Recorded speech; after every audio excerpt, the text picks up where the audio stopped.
인생이 꽃밭이 아니라 규칙도 모른 채 억지로 하는 보드게임일지도 모른다는 생각을 해본 적 있나요? 감히 마주하기 어려운 첫 번째 충격입니다. 세상은 불공평하고 과거에도 그랬고 앞으로도 그럴 리가 없습니다. 우리는 첫걸음을 내딛는 순간부터 정직은 보상을 받고 경쟁은 모든 문을 열어주고 친절은 친절을 불러들인다고 믿도록 길들여져 있습니다. 하지만 현실은 항상 쓰라린 대가를 요구합니다. 준비가 덜 된 사람이 유능한 사람을 대체하는 것을 몇 번이나 보셨나요? 다른 사람의 신뢰를 배신하고도 처벌받지 않는 사람을 몇 번이나 목격하셨나요? 바로 이 험난한 지형에서 진정한 권력의 지도가 드러납니다. 그리고 오늘날까지도 울려 퍼지는 말로 우리를 이 길로 인도하는 사람은 바로 마키아벨리입니다. 그는 사람들의 마음을 위로하기 위해 글을 쓴 것이 아니었습니다. 그는 행복한 결말을 믿지 않았습니다. 그는 우리가 바라는 모습이 아니라 있는 그대로의 사람들을 이야기했습니다. 인생은 이기심에 기반한 게임이며 이 법칙을 이해하지 못하는 사람들은 쉬운 먹잇감이 됩니다. 그의 조언이 수세기 동안 이어져 온 것은 우연이 아닙니다.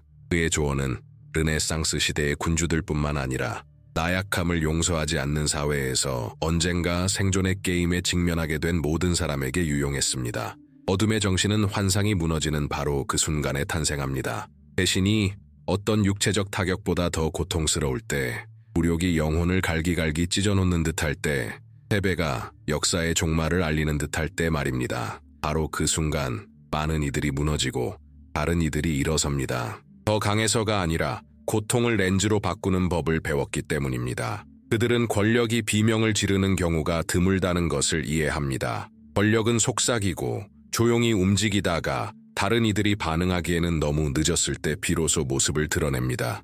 이것이 바로 마키아벨리가 간파한 것입니다. 정치, 권력, 생존, 이 모든 것은 지각의 게임이며 승자는 느끼는 자가 아니라 계산하는 자입니다. 하지만 이것이 평범한 사람의 일상생활에 어떤 의미를 지닐까요? 대부분의 사람들이 충동적으로 반응하는 동안 당신은 관찰하는 법을 배웁니다. 그들이 무의미한 논쟁에 휘말리는 동안 당신은 가치 있는 정보를 수집합니다. 그들이 감정에 휩쓸리는 동안 당신은 가능성을 정리하고 미래 시나리오를 구상합니다. 바로 이러한 전략적 침묵 속에서 보이지 않는 힘이 탄생합니다. 당장 인정할 필요는 없지만 조만간 사건의 흐름을 결정하는 힘입니다. 이 보이지 않는 영역을 지배하는 자들에게는 직함, 스포트라이트, 박수갈채가 필요하지 않습니다. 다른 사람들이 어떻게 설명해야 할지조차 모른 채 조종할 수 없는 누군가가 존재한다는 것을 감지하기 때문에 존경이 생겨납니다. 스스로에게 물어보세요. 얼마나 자주 무심코 자신의 힘을 내주었나요? 얼마나 자주 자신을 과장해서 설명하고 비밀로 해야 할 계획을 폭로하고 이미 당신에게 반기를 든 사람들을 설득하느라 에너지를 낭비했나요? 이 모든 순간들은 마치 소중한 동전이 땅에 떨어지는 것과 같습니다. 마키아벨리는 사람들이 겉모습은 보지만 당신의 진짜 모습을 이해하는 사람은 거의 없다고 했습니다. 바로 여기에 딜레마가 있습니다. 투명성은 미덕처럼 보일지 모르지만 현실 세계에서는 사형 선고와도 같을 수 있습니다. 당신의 진심이 얼마나 자주 당신에게 불리하게 사용되었는지 생각해 본 적이 있나요? 당신의 명료함이 얼마나 자주 약점이 되어 더 차갑고 계산적인 누군가에게 이용당했는지요? 당신이 이해해야 할 첫 번째, 냉엄한 진실은 세상이 명확성보다 미스터리를 더 중시한다는 것입니다. 명확성은 위안이 될 수 있지만 미스터리가 세상을 지배합니다. 사람들은 이해하지 못하는 것, 해독할 수 없는 것에 끌립니다. 그들은 종종 인정하지 않으면서도 달성 불가능해 보이는 것을 존중합니다. 그리고 이것이 살아남는 자와 소모되는 자를 가르는 기준입니다.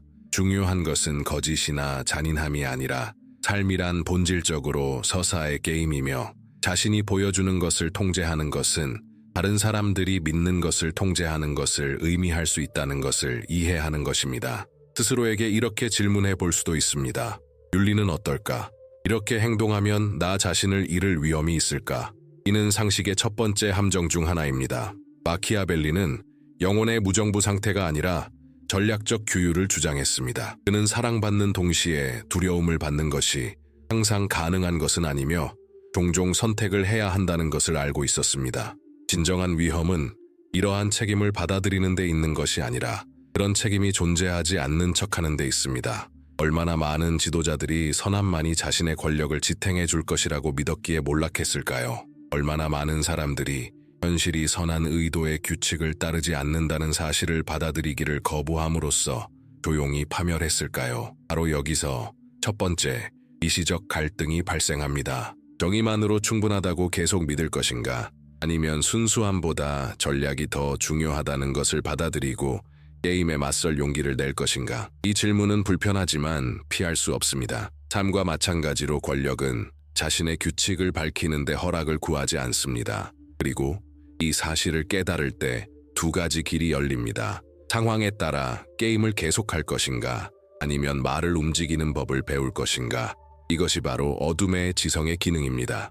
무고한 자를 짓밟는 무기가 아니라 짓밟히지 않도록 막아주는 방패입니다. 언제 말하고 언제 침묵해야 할지, 언제 양보하고 언제 저항해야 할지, 언제 취약하게 보이고 언제 굳건히 서야 할지 분별하는 능력입니다. 표면과 실체, 이미지와 내용의 상호작용입니다. 마키아벨리는 이미 이 사실을 알고 있었습니다. 자신의 모든 카드를 드러내는 군주는 조만간 늑대에게 잡아먹힐 것입니다. 투명성과 권력을 혼동하는 자들에게는 크고 작은 일들이 매일같이 일어나지 않습니까? 이제 상상해 보세요. 만약 당신이 이러한 관점을 가지고 살기 시작한다면 어떤 일이 일어날까요? 각 방에 들어갈 때마다 누군가를 당장 설득할 필요 없이 그저 관찰만 한다면 어떨까요? 당신이 겪는 모든 배신이 고통이 아니라 같은 함정에 빠지지 않기 위한 지침이 된다면 어떨까요? 이것이 소수의 사람들만이 감히 시도하는 도약이며 순진한 사람과 전략가를 구분하는 기준입니다. 감정을 부정하는 것이 아니라 감정에 사로잡히지 않는 것입니다. 감정을 가라앉히는 것이 아니라 적절한 순간에만 내면의 불꽃을 불태우는 법을 배우는 것입니다. 세상은 불공평하고 그것이 세상의 유일한 장점입니다.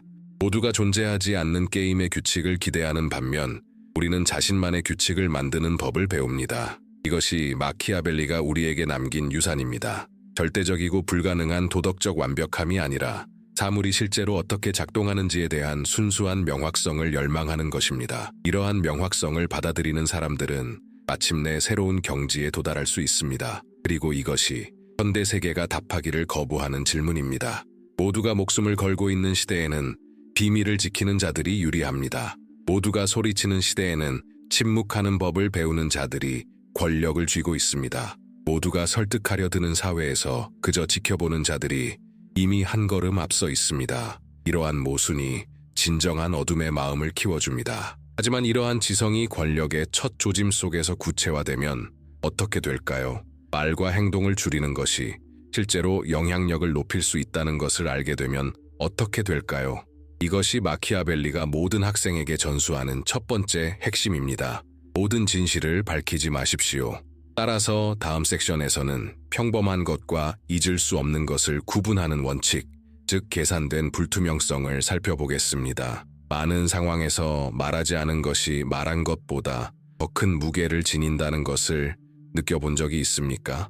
선택적 침묵, 신중한 단어 선택, 그리고 말을 통제하는 방식에는 보이지 않는 힘이 있습니다. 마키아벨리는 모든 사람이 겉모습은 보지만 진정한 당신의 모습을 이해하는 사람은 거의 없다고 말했습니다. 이것이 바로 가장 미묘하고 강력한 권력 무기 중 하나인 계산된 불투명성의 본질입니다. 유령이 되는 것이 아니라 결코 자신을 완전히 드러내지 않고 결코 완전히 굴복하지 않는 존재감을 만드는 것입니다. 모든 것을 바치는 자에게는 조만간 타협할 것이 없기 때문입니다. 간단한 대화를 상상해 보세요. 누군가 이번 주말에 뭐 할 거야? 라고 묻습니다. 대부분의 사람들은 자연스럽게 집에 있으면서 영화 보고 쉬고 올게요. 라고 대답합니다. 이 대답은 명확하지만 예측 가능하고 잊기 쉽습니다. 이제 중요한 일이 있어. 라고 대답하고 화제를 바꾼다고 상상해 보세요. 차이는 미묘하지만 효과는 엄청납니다. 첫 번째 경우, 당신은 열린 마음을 가지지만 군중 속의 일원이 됩니다. 두 번째 경우, 당신은 상대방의 상상력을 위한 공간을 만들고 이 공간은 호기심, 관심, 심지어 존중까지 불러일으킵니다. 당신은 정확히 무엇을 할 계획인가요? 왜 그렇게 말하지 않았을까요? 이 공허함이 존재가 됩니다. 사람들은 공허함을 혐오하고 항상 채우려고 하기 때문입니다. 일상생활에서 이 결정은 모든 것을 바꿔놓습니다. 면접에서 누군가 진심인 척 긴 설명을 늘어놓다가 결국 불안하고 연약하고 심지어 자신감 없는 사람처럼 들리는 경우가 얼마나 많습니까? 또 다른 지원자는 단호하지만 절제된 답변을 하며 면접관이 더 많은 것을 원하게 만드는 빈틈을 남기는 경우가 얼마나 많습니까? 기억에 남는 사람은 누구라고 생각하십니까? 모든 것을 털어놓는 사람, 아니면 상상력을 마음껏 펼쳐 설득력 있는 이미지를 만들어내는 사람? 개인적인 관계에서도 똑같은 일이 일어납니다. 어떤 사람들은 상처, 계획, 꿈을 지나치게 드러내면서 친밀감을 형성한다고 생각합니다. 하지만 정반대의 일이 일어납니다. 모든 것을 한꺼번에 드러내면 깊이를 잃고 예측 가능해지며 매력을 잃게 됩니다. 마키아벨리는 권력이 절대적인 투명성에서 비롯되는 것이 아니라는 것을 깨달았습니다. 권력은 드러내는 것과 숨기는 것 사이의 균형에서 비롯됩니다. 통치하는 자들은 공개된 책에 기록될 수 없습니다. 자신의 의도를 너무 일찍 드러내는 군주는 적들을 자극하여 자신에 맞서 싸우도록 만듭니다. 우리에게도 똑같은 일이 일어납니다. 다만 그 규모는 작습니다. 자신의 감정, 원하는 것, 그리고 그것을 어떻게 달성할 것인지 모든 것을 설명할 때 당신은 진실할 뿐만 아니라 상대방에게 당신의 사고방식, 전략, 약점을 보여주는 지도를 제시하는 셈입니다. 그리고 당신의 지도를 가진 사람은 누구든 당신의 움직임을 예측하고 당신의 말을 당신에게 불리하게 사용하고 당신도 모르는 사이에 당신을 조종할 수 있습니다. 현대사회는 투명성을 중시하지만 이를 권력으로 오인합니다. 소셜미디어는 삶을 무대로 변모시켰고 더 많이 드러낼수록 더 큰 권력을 얻는 것처럼 보입니다. 하지만 정반대의 결과가 나타납니다. 예측 가능한 사람일수록 진정한 권력은 줄어듭니다. 삶의 모든 세부 사항을 드러내는 사람들은 평범해지고 쉽게 읽히고 조종당합니다. 계산된 불투명성을 이해하는 사람들은 다르게 행동합니다. 그들은 단편적인 정보만 공유하고 열린 질문을 남기고 자신이 방송하는 내용을 통제합니다. 이들은 자신을 숨길 필요가 없지만 결코 자신을 완전히 드러내지 않습니다. 바로 이 때문에 그들은 자신도 모르게 관심과 존경을 얻습니다. 위대한 지도자, 시대를 풍미했던 역사적 인물들을 생각해 보세요. 그들은 자신이 한 말 때문에 기억되는 경우가 드물었습니다. 답보다 더 많은 질문을 던진 것으로 세부 사항의 부재를 상징적인 힘으로 승화시키는 능력으로 기억되었습니다. 그들의 말을 둘러싼 신비로운 분위기는 모든 행동이 해석되고 분석되고 종종 재평가되도록 만들었습니다. 바로 여기에 힘이 있습니다. 다른 사람들이 당신이 한 말보다 하지 않은 말을 더 중요하게 생각할 때 말입니다. 하지만 이것이 현실, 즉 평범한 사람의 일상생활에는 어떻게 적용될까요? 부부가 다투는 상황을 상상해 보세요. 한쪽은 필사적으로 자신을 정당화하고 설명하고 주장을 입증할 모든 세부 사항을 제시하려 애씁니다. 다른 한쪽은 침묵하고 거의 말을 하지 않고 짧은 문장으로 말하며 눈을 마주칩니다. 이 상황에서 누가 감정적으로 우위를 점한다고 생각하시나요? 아니면 업무 협상을 상상해 보세요. 의뢰인은 답변을 요구하고 자신감 없는 전문가는 모든 조건, 제약, 그리고 정당화를 쏟아냅니다. 다른 한쪽 더 계산적인 전문가는 차분하게 답변하고 일부 정보만 공유하며 의뢰인에게 추가 질문을 할 기회를 줍니다. 이 두 번째 전문가는 비밀 유지가 유리한 위치에 있기 때문에 더 자신감 있고 가치 있는 것처럼 보입니다. 계산된 불투명성은 속임수가 아닙니다. 공개되어서는 안 될 것을 보호하는 것입니다. 어떤 상호작용에서든 당신의 정보가 곧 당신의 화폐라는 것을 이해하는 것입니다. 모든 정보를 한꺼번에 다 쓰는 것이 아니라 자신에게 가장 적합한 시기에 적절한 양만큼 나누어 주는 것입니다. 카드 게임을 떠올려 보세요. 모든 카드를 먼저 공개하는 사람은 이미 졌습니다. 더 이상 상대방을 놀라게 할 기회가 없기 때문입니다. 비결은 카드 몇 장을 간직하고 상대방에게 추측할 기회를 주고 앞으로 공개될 내용에 대한 기대감을 조성하는 것입니다. 여기서 미시적 갈등이 발생합니다. 당신은 솔직하고 예측 가능한 모습을 선호하며 이것이 즉각적인 신뢰를 불러일으킬 것이라고 믿습니까? 아니면 선택적으로 다른 사람들이 완전히 이해하지 못하기 때문에 존중하는 이미지를 만들고 싶습니까? 이는 불편한 선택입니다. 많은 사람들이 자신의 일부를 숨기는 것은 잘못이고 가짜라고 생각합니다. 하지만 이러한 관점은 순진합니다. 진실하다는 것은 모든 것을 드러내는 것을 의미하지 않습니다. 눈앞에 있는 사람과 그 순간의 요구에 따라 무엇을 보여줄지 선택하는 것을 의미합니다. 이렇게 하면 자신의 이야기를 통제하고 다른 사람들의 기대에 얽매이지 않을 수 있습니다. 계산된 불투명성의 힘은 타인에게 미치는 영향에도 있습니다. 당신이 말을 적게 하면 다른 사람들은 더 주의 깊게 듣습니다. 당신이 잠시 멈추면 그들은 그 자리를 상상력으로 채웁니다. 당신이 즉시 대답하지 않으면 침묵은 어떤 말보다 더 큰 무게를 지닙니다. 이러한 심리적 게임은 당신 주변에 아무리 솔직해도 만들어낼 수 없는 분위기를 조성합니다. 사람들은 당신을 존중하기 위해 당신에 대해 모든 것을 알 필요는 없습니다. 오히려 아는 것이 적을수록 당신의 말에 더 귀 기울입니다. 여기서 우리는 마키아벨리의 사상과 연결됩니다. 통치는 남을 기쁘게 하는 것이 아니라 통제력을 유지하는 것입니다. 그리고 통제력은 일반적으로 드러난 것이 아니라 숨겨진 것에서 나옵니다.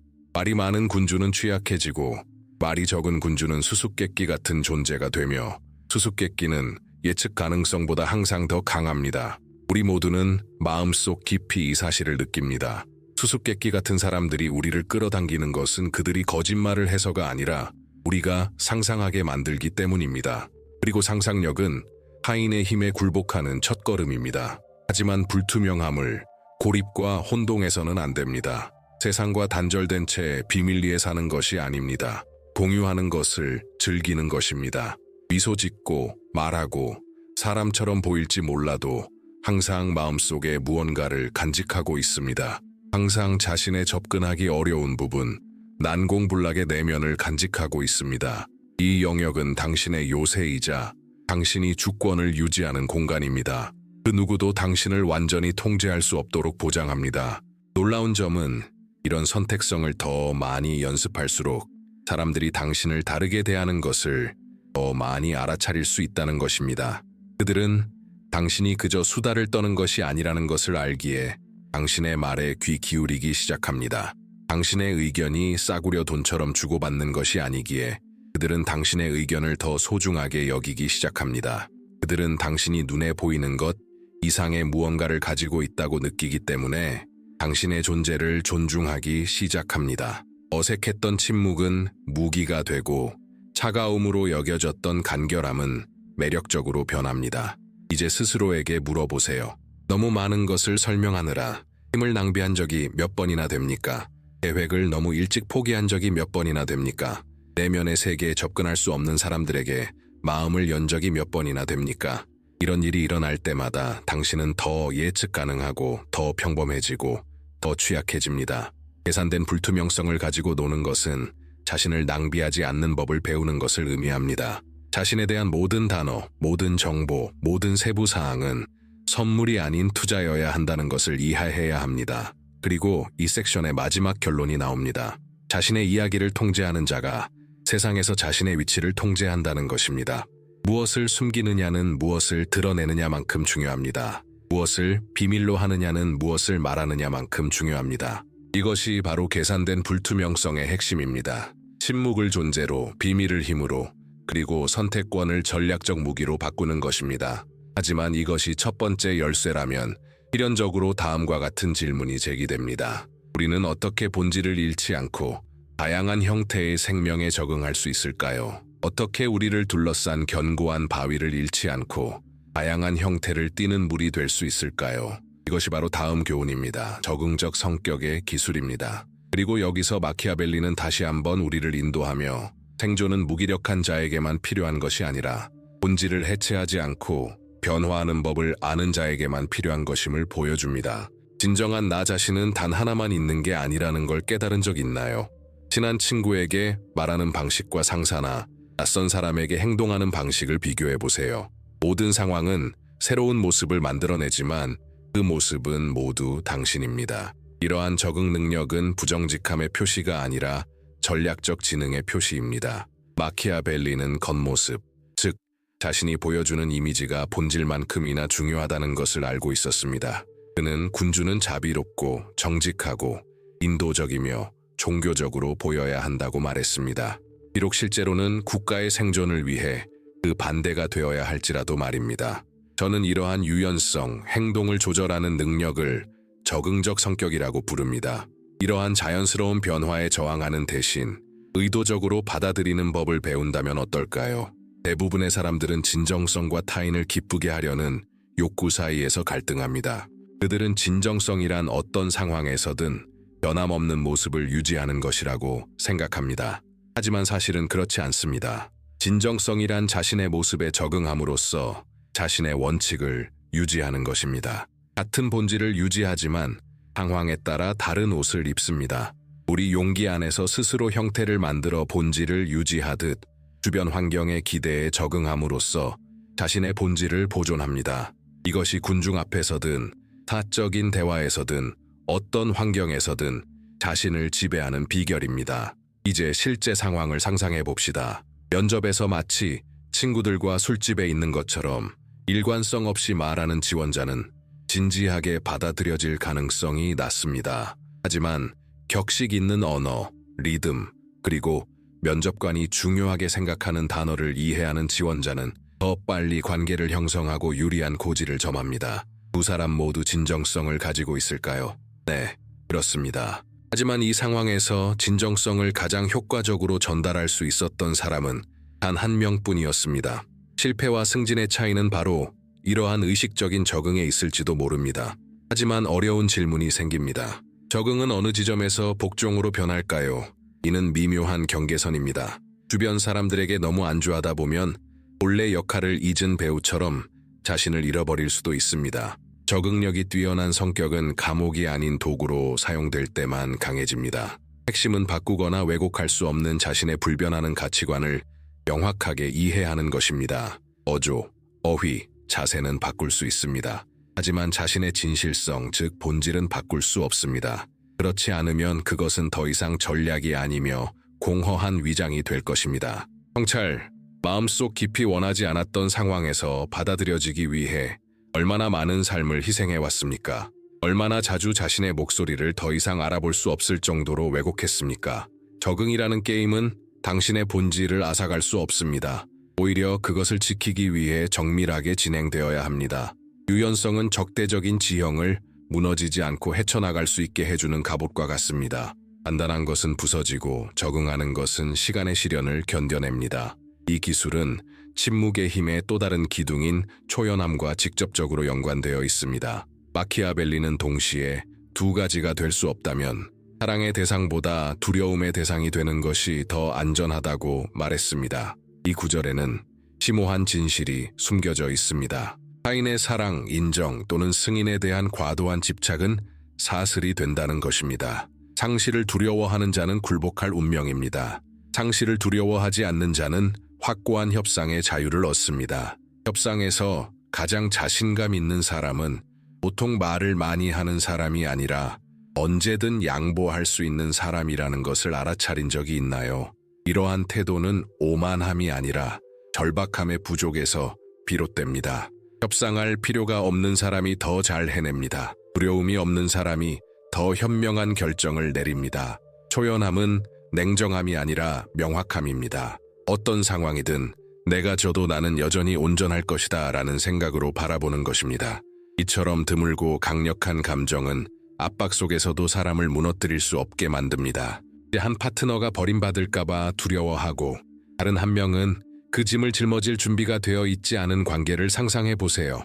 누가 더 큰 권력을 갖게 될까요? 누가 관계의 방향을 결정할까요? 상실에 대한 두려움은 사소한 일과 굴욕을 참고 진실을 숨기도록 만듭니다. 반면 초연함은 아니오라고 말하고 경계를 정하고 두려움 없이 자신을 선택할 수 있게 해줍니다. 이러한 자세는 조종으로부터 당신을 보호할 뿐만 아니라 역설적이게도 더 큰 존중을 불러일으킵니다. 결국 우리는 관심을 갈구하지 않는 사람, 상실 속에서도 진실을 지키는 사람을 존중합니다. 하지만 피할 수 없는 질문이 생깁니다. 도와준다는 것은 사랑, 꿈, 싸움을 멈추는 것을 의미할까요? 아닙니다.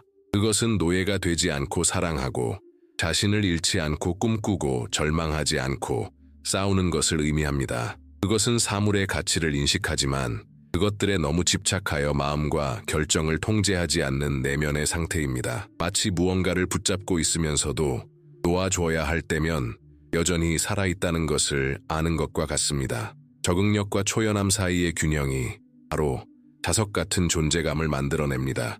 중심을 잃지 않고 적응하고 무너지지 않고 연결되며 고립되지 않고 관계를 맺습니다. 물은 당신의 형태를 형성하지만 결코 물이 아닙니다. 그리고 누군가 당신이 언제든 떠나도 여전히 존재할 수 있다는 것을 이해할 때 당신의 존재는 변함없는 무게감을 갖게 됩니다. 바로 그 순간 당신의 자유는 존중으로 변합니다. 하지만 잠시 생각해 보세요. 이것을 더 큰 규모로 적용한다면 당신의 삶은 어떻게 될까요? 당신이 가는 모든 곳에서 본질을 잃지 않고 외부의 기대에 적응할 수 있다면 어떨까요? 동시에 상실에 대한 두려움에 굴복하지 않을 만큼 내면의 초연함을 키울 수 있다면 어떨까요?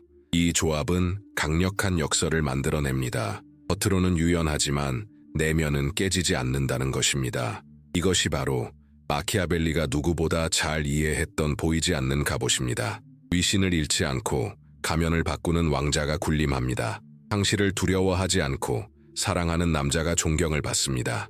인정을 구걸하지 않고 적응하는 여자가 이끕니다. 이것이 바로 적응력 있는 성격과 초연함의 종합입니다. 물과 바위, 움직임과 회복력, 유연성과 독립성을 동시에 갖춘 이중성입니다. 패러다임의 전환이 있습니다. 만약 오늘 모든 것을 직장, 명예, 심지어 사랑하는 사람까지 잃게 된다면 굳건히 버틸 수 있을까요? 이 질문은 우리를 얼마나 단단하게 묶고 있는지 보여주기 때문에 불안하게 만듭니다. 하지만 동시에 자유로워지라는 초대이기도 합니다. 잃더라도 온전함을 유지할 수 있다는 것을 깨달을 때 돈으로 살 수도 파괴할 수도 없는 내면의 힘을 발견하게 됩니다. 이것이 바로 권력의 세 번째 열쇠의 본질입니다. 거짓되지 않으면서도 복수적이고 차갑지 않으면서도 자유롭습니다. 이 두 가지 요소가 결합되면 새로운 것이 탄생합니다. 어떤 공간에서든 그 무엇도, 그 누구도 당신의 본질을 통제할 수 없다는 확신을 가지고 움직이기 시작합니다. 그렇기 때문에 이 부분이 매우 중요합니다. 적응력이 있는 성격이 없다면 너무 경직되어 살아남을 수 없고 초연함이 없다면 너무 연약해서 협상할 수 없기 때문입니다. 하지만 다음 도발이 있습니다. 적응과 초연함만으로도 이미 많은 공격에 무적이지만 침묵이 어떤 말보다 강력할 수 있다는 것을 깨닫게 되면 어떤 일이 일어날까요? 직접적인 행동 없이도 당신의 존재가 상황의 흐름을 바꾸기 시작하면 어떤 일이 일어날까요? 이것이 바로 다음 교훈이자 어쩌면 가장 충격적인 교훈입니다. 바로 침묵의 지렛대에 보이지 않는 힘입니다. 가장 깊은 권력은 함성으로 드러나는 경우가 드뭅니다. 문을 밀치고 방 안에 들이닥치지도 않고 거창한 몸짓을 과시하지도 않으며 그 존재감을 드러내기 위해 격렬한 연설을 요구하지도 않습니다. 진정한 권력은 소리 없이 퍼져나가 예고 없이 분위기를 바꾸고 다른 사람들이 알아차리기도 전에 사건의 흐름을 바꿔놓습니다. 그것은 침묵의 지렛대와 같은 보이지 않는 힘으로 그 존재만으로도 회의, 협상, 심지어 개인적인 관계의 균형을 깨뜨릴 수 있습니다. 마키아벨리는 이 원리를 이해하고 간접적으로 설명했습니다. 소음으로 자신을 드러내는 통치자는 잠시라도 두려움을 줄 수 있지만 위대함보다는 과장된 행동으로 더 기억될 것입니다. 말없이 자신의 생각을 말하는 사람은 결코 잊히지 않습니다. 전형적인 장면을 상상해 보세요. 모두가 언쟁을 벌이고 목소리를 높이며 서로보다 더 크게 외치려 애쓰는 회의입니다. 그 혼돈 속에서 한 사람은 침묵을 지키며 관찰합니다. 그는 말을 끊지도 자리를 차지하려 하지도 않습니다. 그저 기다립니다. 처음에는 이 침묵이 수동적으로 느껴질지 모르지만 조금씩 부담으로 다가옵니다. 다른 사람들은 아직 말하지 않은 사람이 가장 많은 말을 할 수 있는 사람이라는 것을 알아차리기 시작합니다. 마침내 입을 열었을 때 그들의 말은 마치 칼날처럼 방을 가르며 나아갑니다. 목소리가 더 컸기 때문이 아니라 참석자가 너무 적었기 때문입니다. 침묵은 소리에 가치를 부여하는 틀입니다. 행동 연구는 이러한 효과를 뒷받침합니다. 의사소통 연구에 따르면 전략적 멈춤은 청중의 관심을 사로잡고 후속 발언의 효과를 높입니다. 협상에서는 침묵을 가장 잘 견디는 사람들이 승리하는 경우가 많습니다. 대부분의 사람들은 공백을 두려워하고 말로 채워야 한다고 느끼기 때문입니다. 그리고 더 많이 말할수록 더 많은 것을 드러냅니다. 침묵을 지키는 사람들은 정보를 축적하고 상대방이 자신의 약점을 드러내도록 내버려두며 아무런 조치 없이도 성공을 거둡니다. 이러한 역학관계는 위대한 지도자나 군주에게만 국한되지 않습니다. 일상생활에서도 나타납니다. 부부싸움에서 끊임없이 말을 하고 설득하려는 사람은 거의 항상 자신의 취약성을 드러냅니다. 침묵을 지키고 그 침묵을 도피처가 아닌 자기 성찰의 한 형태로 활용하는 사람들은 종종 더 적극적이고 균형 잡히고 신뢰할 수 있는 사람으로 인식됩니다. 직장에서 모든 대화에 끼어들지 않고 적절한 시기에 통찰력 있는 해결책을 제시하는 전문가들은 권위를 요구하지 않고도 권위를 얻습니다. 그들은 공간을 차지하기 위해 싸우지 않습니다. 공간은 그들 주변에 마련되어 있습니다. 하지만 훨씬 더 강력한 것이 있습니다. 바로 침묵의 영향력은 단순히 말 그대로의 침묵이 아닙니다. 눈에 보이지 않는 위치, 즉 자신도 모르게 없어서는 안 될 존재가 되는 능력입니다. 다른 누구도 해결하지 못하는 문제를 조용히 해결하는 직원을 상상해 보세요. 그는 인정이나 박수를 바라지 않지만 조금씩 모두가 그가 없이는 아무것도 이룰 수 없다는 것을 깨닫게 됩니다. 이러한 인식은 진정한 영향력으로 이어집니다. 관리자는 그를 교체하는 것을 고려할 수도 있지만 곧 쉽지 않다는 것을 깨닫게 될 것입니다. 이 직원은 존중을 요구할 필요가 없었습니다. 오히려 스스로 존중을 받을 자격이 있었습니다. 정치에도 같은 원리가 적용됩니다. 어떤 조언자, 자문가 또는 배후 인물들이 지도자 직책을 맡지 않고도 어떻게 한 나라의 발전 방향을 바꿨는지 생각해 봅시다. 그들의 권력은 겉모습에 있는 것이 아니라 다른 사람들이 마음대로 행동할 수 있는 환경을 조성하는 묵묵한 리더십에 있었습니다. 얼마나 많은 왕들이 보이지 않는 조언자들에게 조종당했습니까? 얼마나 많은 대통령이 배후에서 누군가가 필연적인 결과를 만들어냈다는 이유만으로 결정을 내렸습니까? 보이지 않게 행사되는 권력은 도전하기 더 어렵습니다. 보이지 않는 것에는 누구도 반항할 수 없기 때문입니다. 이제 당신 자신을 생각해 보세요.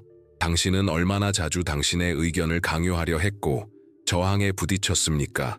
그리고 얼마나 자주 고집하는 대신 시간의 흐름에 휘둘리고 침묵이 당신을 짓누르도록 내버려 두었습니까? 결국 상황 자체가 원하는 결과를 향해 나아가고 있다는 것을 깨달았습니까? 이것이 바로 침묵의 지렛대의 핵심입니다. 수동성이 아니라 전략적 인내입니다. 행동을 거부하는 것이 아니라 행동이 가장 큰 효과를 낼 순간을 선택하는 것입니다. 이 생각은 너무나 강력해서 자연에서도 드러납니다. 포식동물은 보통 전속력으로 먹이를 쫓지 않습니다. 때를 기다립니다. 모든 움직임을 관찰하고 패턴을 연구하며 성공 가능성이 가장 높을 때만 공격합니다. 이러한 인내심 본능은 약점이 아니라 지능입니다. 인내심을 배우는 사람들은 충동적인 행동에 에너지를 낭비하는 것보다 차분하게 상황을 준비하는 것이 더 낫다는 것을 이해합니다. 하지만 중요한 점은 침묵의 영향력이 타인을 희생하고 오로지 자신의 이익을 위해 사용된다면 효과가 없다는 것입니다. 이기적으로 사용되면 파괴적인 조종으로 이어지고 궁극적으로는 그 영향력을 행사하는 사람의 본질 자체를 파괴합니다. 진정한 힘은 윈윈 상황을 만들어내고 더 정보에 기반한 의사결정을 위한 지침이 되는 데 있습니다.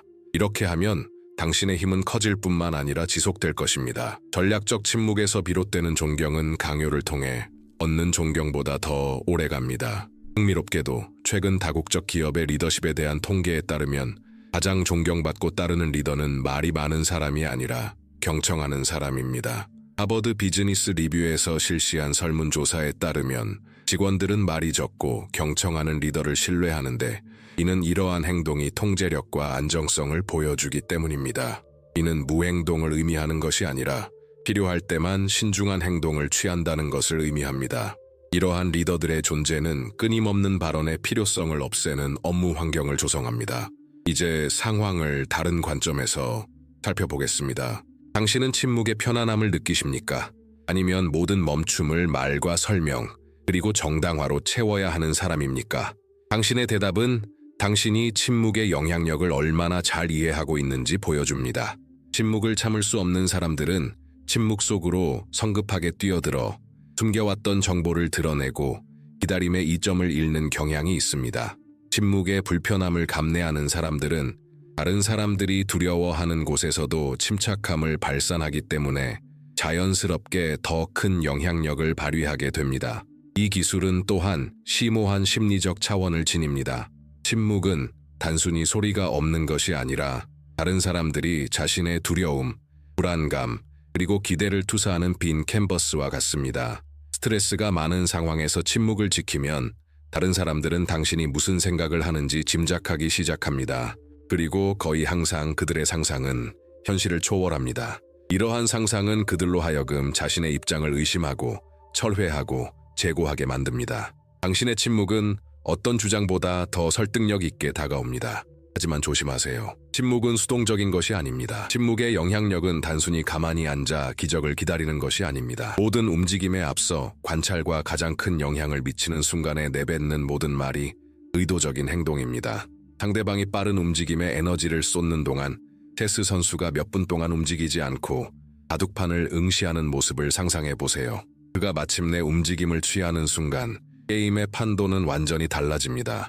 이것이 바로 침묵의 힘의 완벽한 모습입니다. 지금 당장 이 연습을 시작해 보는 건 어떨까요? 다음 중요한 대화에서는 바로 대답하지 마세요. 시작하기 전에 몇 초간 침묵하세요. 잠깐 멈춘 후의 발언이라는 사실만으로도 당신의 발언이 더 큰 의미를 지닌다는 것을 알게 될 것입니다. 또는 회의에서 긴 연설로 공간을 차지하려 애쓰는 대신 바로 요점을 짚어내면 다른 사람들이 더 귀 기울여 듣는 것을 느낄 수 있을 것입니다. 이 간단한 연습이 다른 사람들의 당신에 대한 인식을 근본적으로 바꿀 수 있습니다. 이 모든 것은 우리를 불쾌한 결론으로 이끕니다. 대부분의 사람들은 말을 너무 많이 함으로써 힘을 잃습니다. 그들은 계획을 미리 드러내고 감정을 재빨리 드러내고 전략을 너무 일찍 드러냅니다. 그들은 기대가 무기이며 침묵의 존재가 어떤 주장보다 더 강력할 수 있다는 것을 이해하지 못합니다. 전략적 인내심을 가진 사람들은 굳이 선언할 필요도 없는 영향력을 만들어냅니다. 하지만 침묵을 무기로 사용하는 것 외에도 자신의 욕망, 두려움, 그리고 약점을 타인에게 투영하기 시작하면 어떤 일이 일어날까요? 당신이 거울이 되어 각 사람에게 그들이 가장 보고 듣고 싶어 하는 것을 정확히 반사한다면 어떤 일이 일어날까요? 이것이 바로 다음 단계의 힘이며 어쩌면 가장 위험한 힘일지도 모릅니다. 바로 심리적 메아리입니다. 어떤 사람들은 방에 들어서자마자 몇 분 만에 없어서는 안 될 존재가 되는 능력을 가진 것 같다는 것을 느껴본 적이 있나요? 그들은 강압적이거나 큰 소리로 말하거나 끝없는 연설로 공간을 지배할 필요가 없습니다. 그저 존재하고 경청하고 적절한 순간에 질문하기만 하면 됩니다. 그러면 갑자기 모든 사람이 예상보다 더 깊은 차원에서 이해받는다고 느끼게 됩니다. 그리고 이것은 우연이 아닙니다. 바로 심리적 메아리의 힘입니다. 미묘하고 종종 눈에 띄지 않는 이 능력은 논리나 무차별적인 힘에 기반한 어떤 연결보다 더 강력한 연결을 만들어낼 수 있습니다. 다른 사람들이 마음속에 조용히 품고 있는 것을 그들에게 보여줄 때 당신은 강력한 거울이 됩니다. 거울은 벽과 달리 저항하지 않습니다. 감싸고 끌어당기고 신뢰를 쌓습니다. 대부분의 사람들은 진정으로 듣는 법을 모릅니다. 차례를 기다리며 마지못해 듣고 말 뒤에 숨겨진 진정한 의미에 대한 관심도 없습니다. 하지만 심리적 메아리방 에코 챔버를 터득한 사람들은 중요한 것은 나오는 말이 아니라 내면에서 고동치는 감정이라는 것을 알고 있습니다. 누군가 내 직업에 지쳤어 라고 말할 때 그 사람은 인정받고 싶은 갈망, 자신의 무가치함에 대한 두려움 또는 인생을 낭비했다는 생각을 숨기고 있을 수 있습니다. 보통 듣는 사람은 뻔한 말이나 자동적인 조언 또는 재빠른 화제로 대답합니다. 하지만 메아리방 전략가는 행간 속에 숨겨진 의미를 포착합니다. 당신은 하는 일에 대해 인정받지 못하는 것 같군요. 또는 당신의 재능을 다른 데 사용할 수 있다고 생각하시네요. 라고 말할 수 있습니다. 이런 말을 들을 때 사람들은 평소와 다른 경험을 합니다. 자신이 진정으로 이해받았다는 것을 알게 되는 것입니다. 심리학 연구에 따르면 거의 모든 상호작용에서 사람들은 스스로에게 3가지 조용한 질문을 던진다고 합니다. 당신은 나를 보나요? 당신은 나를 이해하나요? 당신은 나를 소중히 여기나요? 대부분의 대화는 아무도 이러한 질문에 답하지 않기 때문에 실패합니다. 하지만 상대방의 질문을 기다리지 않고 바로 대답하면 즉각적인 공감대가 형성됩니다. 이것이 바로 심리적 공감이 작용하는 방식입니다. 그리고 가장 흥미로운 점은 바로 이 효과를 얻기 위해 상대방의 의견에 동의할 필요가 없다는 것입니다. 그저 상대방의 진실을 반영하기만 하면 됩니다. 마치 거울을 상대방에게 비추어 자신을 더 명확하게 볼 수 있도록 하는 것과 같습니다. 이러한 명확함은 자동적으로 신뢰를 쌓습니다. 이제 이 원리를 협상에 적용해 보세요.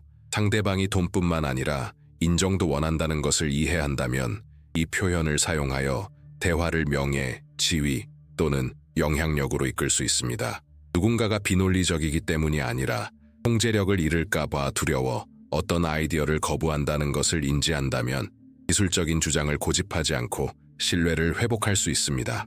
바로 이 부분에서 이점이 발생합니다. 다른 모든 사람들이 피상적으로 논쟁하는 동안 당신은 감정의 핵심에 직접적으로 호소할 수 있습니다. 이러한 접근 방식은 교착 상태를 해결할 뿐만 아니라 오직 당신만이 그들을 진정으로 이해한다고 느끼게 합니다. 하지만 위험도 있습니다. 이 힘이 이기적인 목적으로 사용되면 사람들을 조종하여 불리한 방향으로 이끌 수 있습니다.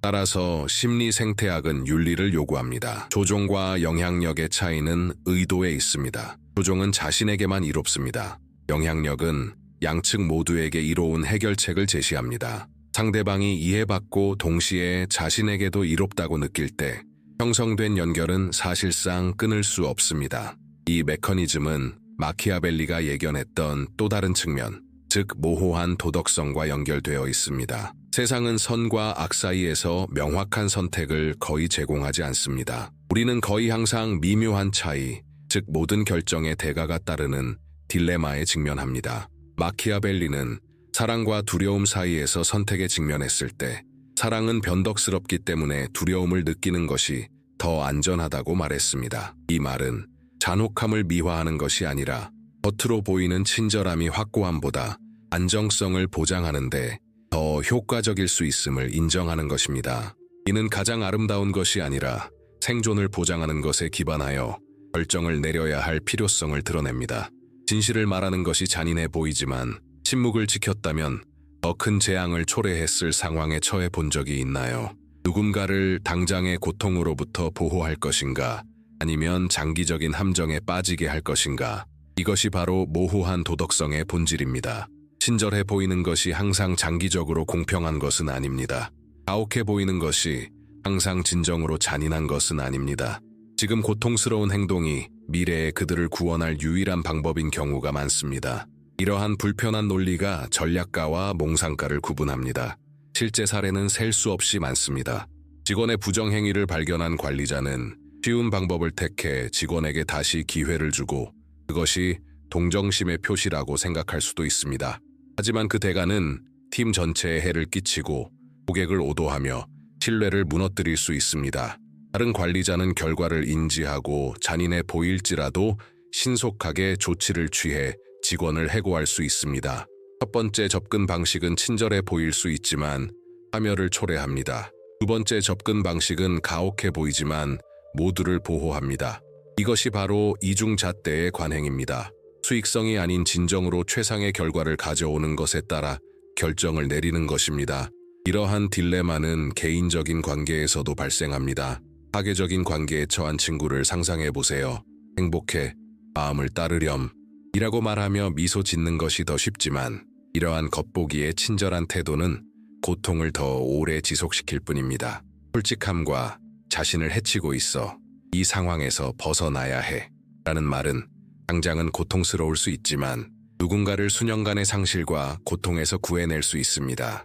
이 경우 냉혹한 진실은 진정한 배려의 행위입니다. 이는 모호한 도덕성의 실천입니다.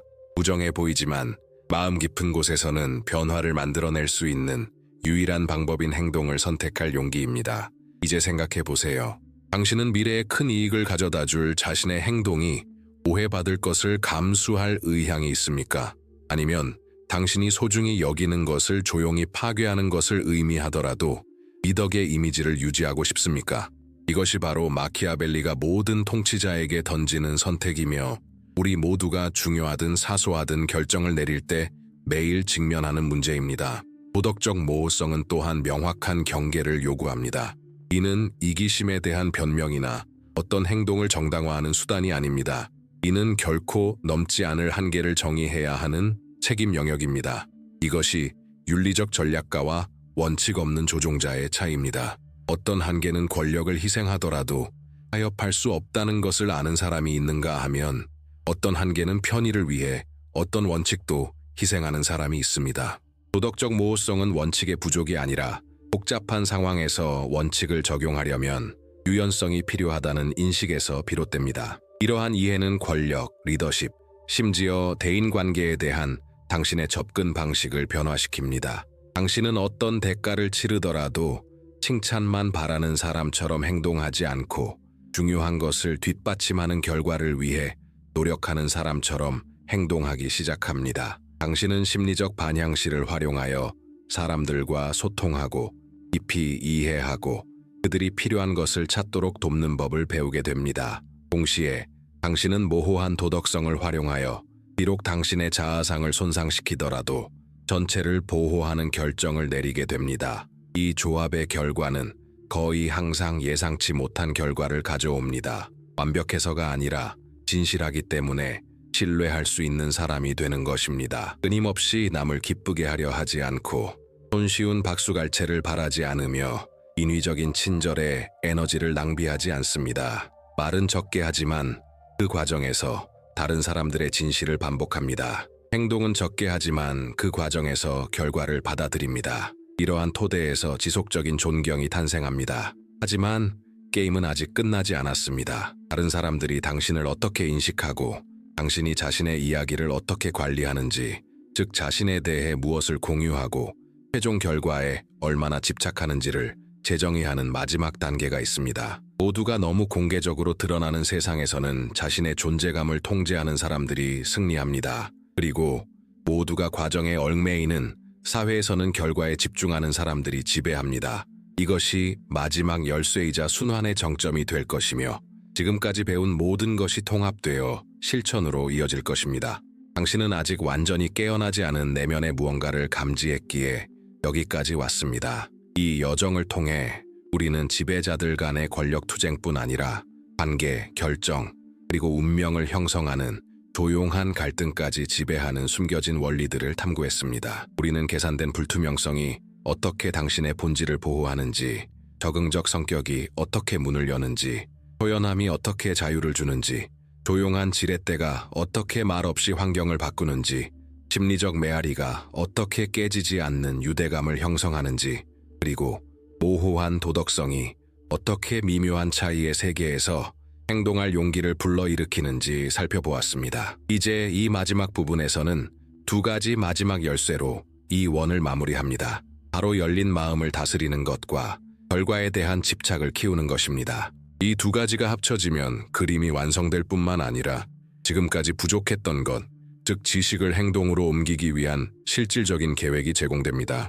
첫 번째 생각은 과잉에 대한 것입니다. 우리는 모두가 말하고 모두가 보여주고 모두가 드러내는 시대에 살고 있습니다. 삶의 모든 세부 사항이 장관으로 변모합니다. 그리고 그 결과는 권력이 아니라 피로입니다. 더 많이 드러낼수록 다른 사람들이 당신을 해독하는 데 들이는 노력은 줄어듭니다. 당신이 더 투명해질수록 당신은 더 예측 가능해집니다. 마치 첫 번째 라운드 전에 카드를 공개하는 것과 같습니다. 통제된 공개의 기술은 숨기는 것이 아니라 마치 당신의 삶이 신중하게 구성된 이야기인 것처럼 드러내는 것을 관리하는 것을 요구합니다. 모든 정보는 화폐입니다. 모든 침묵은 투자입니다. 스스로에게 물어보세요. 정말로 무엇을 공개해야 할까요?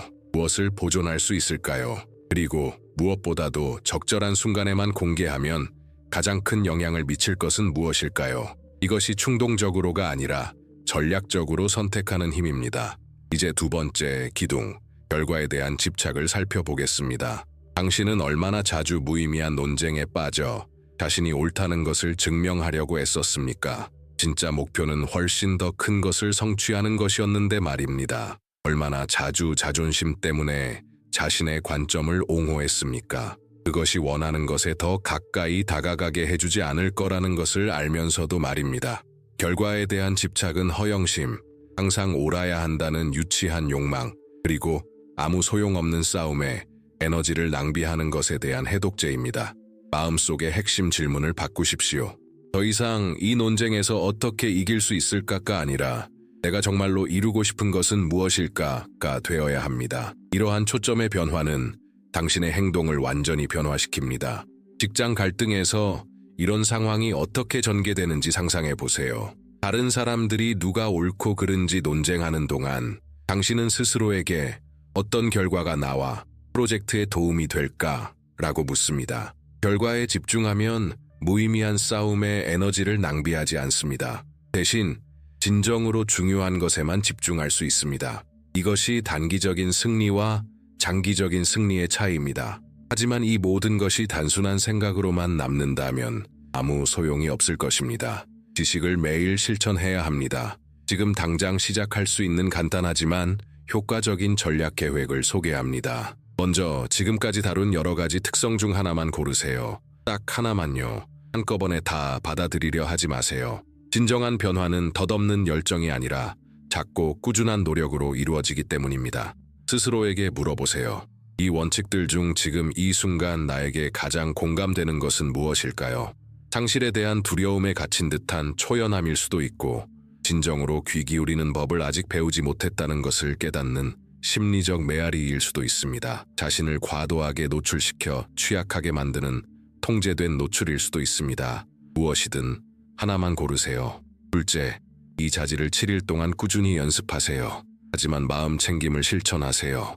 전략적 침묵을 선택했다면 매 대화에서 몇 초간 기다렸다가 반응해 보세요. 통제된 노출을 선택했다면 하루에 불필요한 정보를 몇 번이나 누설하는지 관찰하고 그 횟수를 절반으로 줄이세요. 무심함을 선택했다면 작은 연습들을 해보세요.